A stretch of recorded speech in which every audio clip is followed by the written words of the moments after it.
Good afternoon, everyone. My name is John Nemerofsky. I'm the Chief Operating Officer for Sage Integration. I'm here with Jeff Kroll from Security Industry Association, and this is a follow-up. Last week, we talked about KPIs, key performance indicators, around human resources and recruiting, as to be released for SDM Magazine.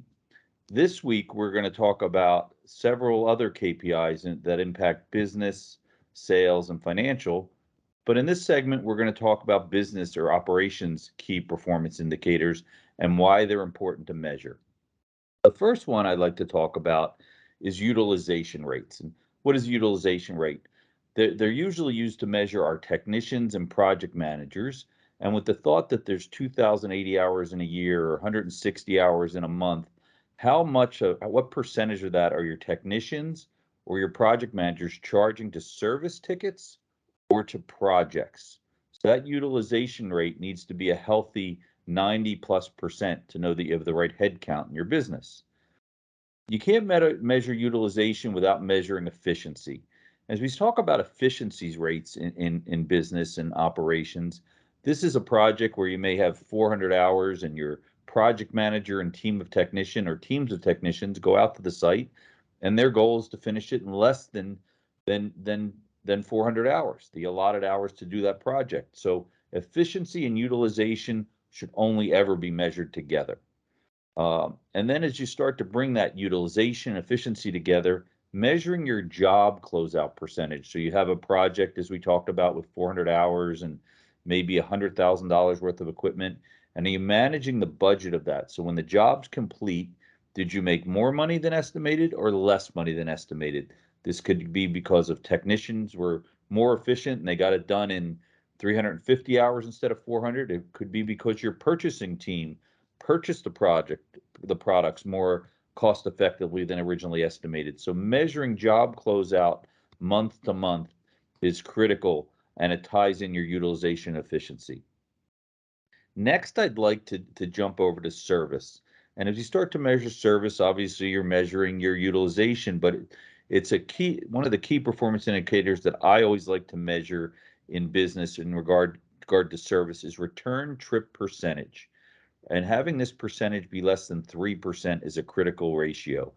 So what does this mean? This means that you got a service call for a customer, you dispatched the technician. Did they fix it on the first call? If they didn't, why didn't they? Did you not have the right inventory in the truck? Was the technician not properly trained? Or was it a client problem that you have to return? So measuring return trip percentage is another critical KPI in regard to operations. Number 5, and one of the areas we bonus our technicians and project managers and all of our staff, is client satisfaction. And how do you measure this as a medium or small size integrator, or even large integrators? Is Net Promoter Score is probably the easiest way to measure this and understand if your clients are happy. Just one simple question. And then as we talk about client satisfaction, client retention. So if you had this client at the beginning of the year, do you still have them in the next year? So what's your client retention percentage? Then I'd like to measure number of service calls per technician. So why do we measure that, right? We want to make sure that our best technician may be running 800 service calls a year, and our next level technician might be running 500. And how do we get that person to be more efficient for us, right? The more service calls they can run, the less headcount you need, the more profitable your business will be. And I'll touch on that in our third segment today of our financial KPIs. And then number of hours per technician to complete a call. Some technicians will complete a call in 2 hours, some take 4. Is it a training issue? Is it the right inventory in the truck issue? So measuring number of hours per call.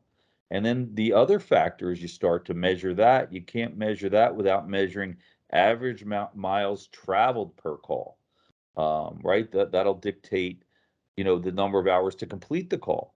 And the other reason to be measuring average miles traveled per call is with the increasing gas prices we're all faced with today. It's critical to look at that. And if part of your contract is billing your client at 56.5 cents a mile, you really want to know average miles traveled per call to see if that contract's still profitable or there's some way to renegotiate. And then the last operations KPI that I'll run through with you today that we measure is response time per call. And why is that important? It's important for a lot of reasons. So that's when you get the call and when you've dispatched your technician or responded to the customer to get them on site. And the quicker you do that, the more effective you'll be, the higher your client satisfaction rates will be. So that's the section on our top 10 operations or business KPIs today. Thanks for listening in with Jeff and I look forward to talking to you in our next segment about sales KPIs.